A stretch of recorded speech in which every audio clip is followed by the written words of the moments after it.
Namaste, Dhanavat Pranam. By the instruction and grace of our spiritual master, Om Vishnupad Paramahamsa Shripad Bhakti Madhava Puri Maharaj, we are here reading Srimad Bhagavatam. Om Namo Bhagavate Vasudevaya. Canto 2, the Cosmic Manifestation, Chapter 4, Text 5. Rajo Vacha Samchinam Vacho Brahman Sarvagyasya Tavananga Tamo Vishiryate Mayam Hare Kata Yata Katam. Maharaj Parikshit said, O learned Brahmin, you know everything because you are without material contamination. Therefore, whatever you have spoken to me appears perfectly right. Your speeches are gradually destroying the darkness of my ignorance, for you are narrating the topics of the Lord. Purport. The practical experience of Maharaj Parikshit is disclosed herein, revealing that transcendental topics of the Lord act like injections when received by the sincere devotee from a person who is perfectly uncontaminated by material tinges. In other words, reception of the messages of Srimad Bhagavatam from professional men, heard by a Karma Kandiya audience, never acts miraculously as stated here. Devotional hearing of the messages of the Lord is not like hearing ordinary topics. Therefore, the action will be felt by the sincere hearer by experience of the gradual disappearance of ignorance. Yasya deve para bhaktir yata deve tata guru tasyaite katita hyarta prakashante mahatmana, from Svetasvatra Upanishad 6.23. When a hungry man is given food to eat, he feels satiation of hunger and the pleasure of dining simultaneously. Thus, he does not have to ask whether he has actually been fed or not. The crucial test of hearing Srimad Bhagavatam is that one should get positive enlightenment by such an act. Text 6. Bhuya eva vivitsami bhagavan atma mayaya yatedam srijate vishvam durvibhavyam adhishvarai. I beg to know from you how the personality of Godhead, by his personal energies, creates these phenomenal universes as they are, which are inconceivable even to the great demigods. Purport. In every inquisitive mind, the important question of the creation of the phenomenal world arises, and therefore for a personality like Maharaj Parikshit, who was to know all the activities of the Lord from his spiritual master, such an inquiry is not uncommon. For every unknown thing, we have to learn and inquire from a learned personality. The question of creation is also one of such inquiries to be made to the right person. The spiritual master, therefore, must be one who is Sarvagya, as stated herein before, in connection with Sukadev Goswami. Thus, all inquiries on God, which are unknown to the disciple, may be made from the qualified spiritual master. And here, the practical example is set by Maharaj Parikshit. It was, however, already known to Maharaj Parikshit that everything we see is born out of the energy of the Lord, as we have all learned in the very beginning of Srimad Bhagavatam, Janmadasyata. So Maharaj Parikshit wanted to know the process of creation. The origin of creation was known to him. Otherwise, he would not have inquired how the personality of Godhead, by his different energies, creates this phenomenal world. The common man also knows that the creation is made by some creator and is not created automatically. We have no experience in the practical world that a thing is created automatically. Foolish people say that the creative energy is independent and acts automatically, as electrical energy works. But the intelligent man knows that even the electrical energy is generated by an expert engineer in the localized powerhouse. And thus the energy is distributed everywhere under the resident engineer's supervision. The Lord's supervision in connection with creation is mentioned even in Bhagavad Gita 9.10. And it is clearly said there that material energy is a manifestation of one of many such energies of the Supreme. Parasya Shaktir Vividhaiva Shruyate. An inexperienced boy may be struck with wonder by seeing the impersonal actions of electronics or many other wonderful things conducted by electrical energy. But an experienced man knows that behind the action is a living man who creates such energy. Similarly, the so-called scholars and philosophers of the world may, by mental speculation, present so many utopian theories about the impersonal creation of the universe, but an intelligent devotee of the Lord, by studying Bhagavad Gita, can know that behind the creation is the hand of the Supreme Lord, just as in the generating electrical powerhouse, there is the resident engineer. The research scholar finds out the cause and effect of everything, but research scholars, as great as Brahma, Shiva, Indra, and many other demigods, are sometimes bewildered by seeing the wonderful creative energy of the Lord. So what to speak of the tiny, mundane scholars dealing with petty things? As there are differences in the living conditions of different planets of the universe, and as one planet is superior to others, the brains of the living entity in those respective planets are also of different categorical values. As stated in Bhagavad Gita, one can compare the long duration of life of the inhabitants of Brahma's planet, which is inconceivable to the inhabitants of this planet, of Earth, to the categorical value of the brain of Brahmaji, also inconceivable to any great scientist of this planet. And with such high brain power, even Brahmaji has described in his great Samhita, the Brahma Samhita 5.1, as follows. Ishvaraha Paramaha Krishnaha Satchidananda Vigraha Anadir Adir Govindaha Sarva Karana Karanam. There are many personalities possessing the qualities of Bhagavan, but Krishna is the supreme because none can excel him. He is the supreme person, and his body is eternal, full of knowledge and bliss. He is the primeval Lord Govinda and the cause of all causes. Brahmaji admits Lord Krishna to be the supreme cause of all causes, but persons with tiny brains within this petty planet of Earth think the Lord as one of them.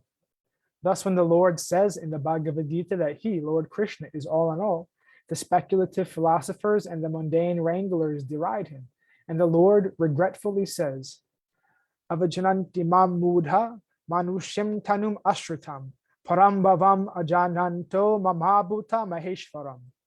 Fools deride me when I descend in the human form. They do not know my transcendental nature and my supreme dominion over all that be.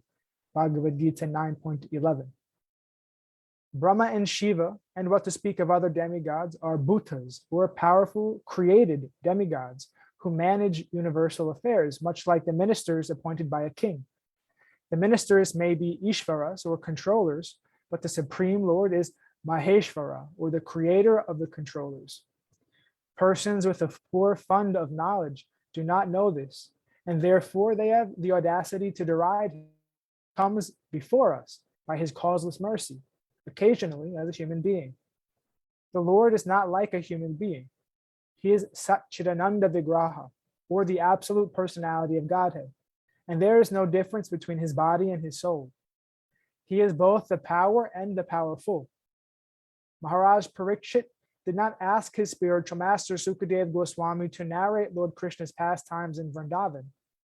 He wanted to hear first about the creation of the Lord. About the creation of the Lord. Sukadev Goswami did not say that the king should hear about the direct transcendental pastimes of the Lord. The time was very short, and naturally Sukadev Goswami could have gone directly to the 10th canto to make a shortcut of the whole thing, as generally done by the professional reciters. But neither the king nor the great speaker of Srimad Bhagavatam jumped up like the organizers of Bhagavatam. Both of them proceeded systematically, so that both future readers and hearers might take lessons from the example of the procedure of reciting Bhagavatam. Those who are under control of the external energy of the Lord, or in other words, those who are in the material world, must first of all know how the external energy of the Lord is working under the direction of the Supreme Personality. and afterwards one may try to enter into the activities of his internal energy. The mundaners are mostly worshippers of Durga Devi, the external energy of Krishna, but they do not know that Durga Devi is but the shadow energy of the Lord. Behind her astonishing display of material workings is the direction of the Lord, as confirmed in Bhagavad Gita 9.10. The Brahma Samhita affirms that Durga Shakti is working by the direction of Govinda, and without his sanction, the powerful Durga Shakti cannot move even a blade of grass. Therefore, the neophyte devotee, instead of jumping at once to the platform of transcendental pastimes presented by the internal energy of the Lord, may know how great the Supreme Lord is by inquiring about the process of his creative energy. In the Chaitanya Charitamrita also, descriptions of the creative energy and the Lord's hand in it are explained. And the author of Chaitanya Charitamrita has warned the neophyte devotees to be seriously on guard against the pitfall of neglecting knowledge about Krishna in regard to how great he is. Only when one knows Lord Krishna's greatness can one firmly put one's unflinching faith in him. Otherwise, like the common man, even the great leaders of men will mistake Lord Krishna for one of the many demigods, or a historical personality, or a myth only. The transcendental pastimes of the Lord in Vrindavan, or even at relishable for persons who have already qualified themselves in advanced spiritual techniques. And the common man may be able to attain such a plane by the gradual process of service and inquiries, as we shall see in the behavior of Maharaj Parikshit. Text 7. Yatha gopyati vaibor yatha samyachate puna yam yam shaktim upashritya purushakti parapuman atmanam kridayan kridan karoti vikaroti cha. Kindly describe how the Supreme Lord, who is all-powerful, engages his different energies and different expansions in maintaining and again winding up the phenomenal world in the sporting spirit of a player. Purport. In the Katha Upanishad 2.2.13, the Supreme Lord is described as the chief eternal being amongst all other eternal individual beings. Nityo Nityanam Chaitanas Chaitanam, and the one Supreme Lord who maintains innumerable other individual living beings. Eko Baho Nam Yo Vidhaditi Eko Bahu Nam Yo Vidhati Kaman. So all living entities, both in the conditioned state and in the liberated state, are maintained by the Almighty Supreme Lord. Such maintenance is effected by the Lord through his different expansions of self and three principal energies, namely the internal, external, and marginal energies. The living entities are his marginal energies, and some of them, in the confidence of the Lord, are entrusted with the work of creation also, as are Brahma, Marichi, etc. And the acts of creation are inspired by the Lord unto them, Tene Brahma Hrda. The external energy, Maya, is also impregnated with the jivas, or conditioned souls. The unconditioned marginal potency acts in the spiritual kingdom, and the Lord, by his different plenary expansions, maintains them in different transcendental relations displayed in the spiritual sky. So, the one supreme personality of Godhead manifests himself in many, Bahu Sham, and thus all diversities are in him, and he is in all diversities, although he is nevertheless different from all of them. That is the inconceivable mystic power of the Lord, and as such, everything is simultaneously one with and different from him by his inconceivable potencies.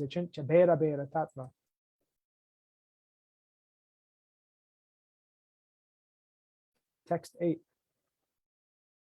Nunam Bhagavato Brahman Harer Adbhuta Karmana Dhruvi Bhavyam Ibhabhati Kavi Bischapi Chestitam.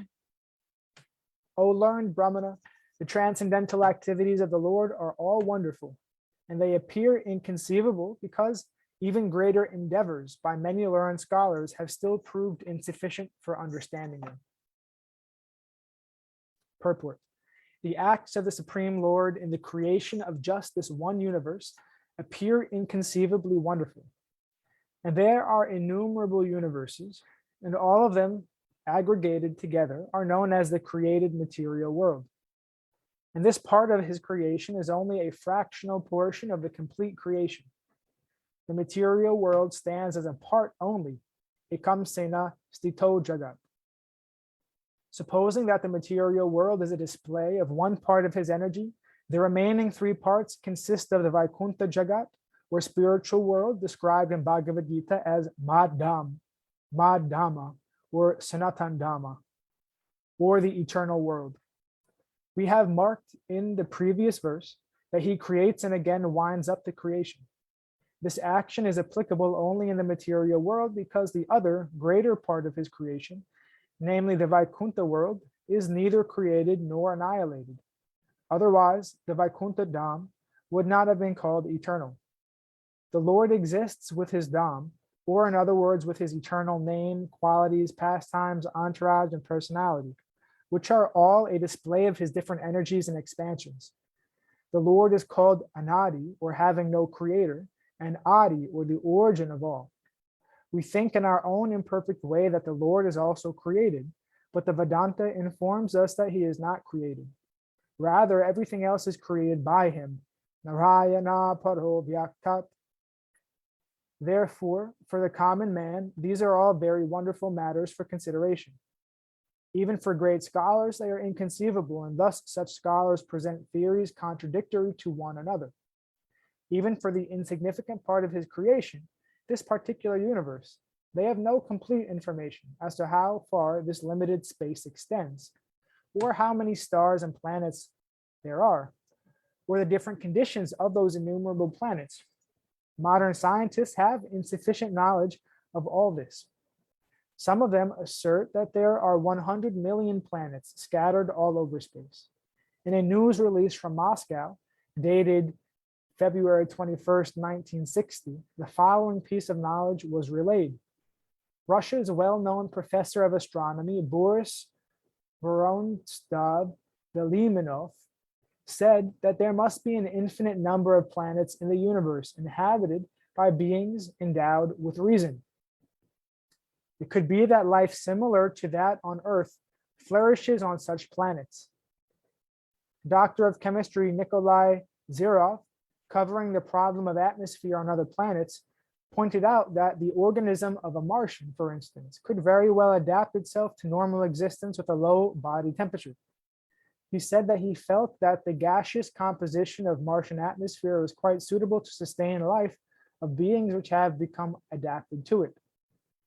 This adaptability of an organism is different, this adaptability of an organism to different varieties of planets is described in Brahma Samhita as Vibhuti Bhinam, i.e., each and every one of the innumerable planets within the universe is endowed with a particular type of atmosphere. And the living beings there are more perfectly advanced in science and psychology because of a better atmosphere. Vibhuti means specific powers, and Bhinam means variegated. Scientists who are attempting to explore outer space and are trying to reach other planets by mechanical arrangements must know for certain that organisms adapted to the atmosphere of Earth cannot exist in the atmosphere of other planets. Easy Journey to Other Planets. The book by Srila Prabhupada, Easy Journey to Other Planets, talks about this.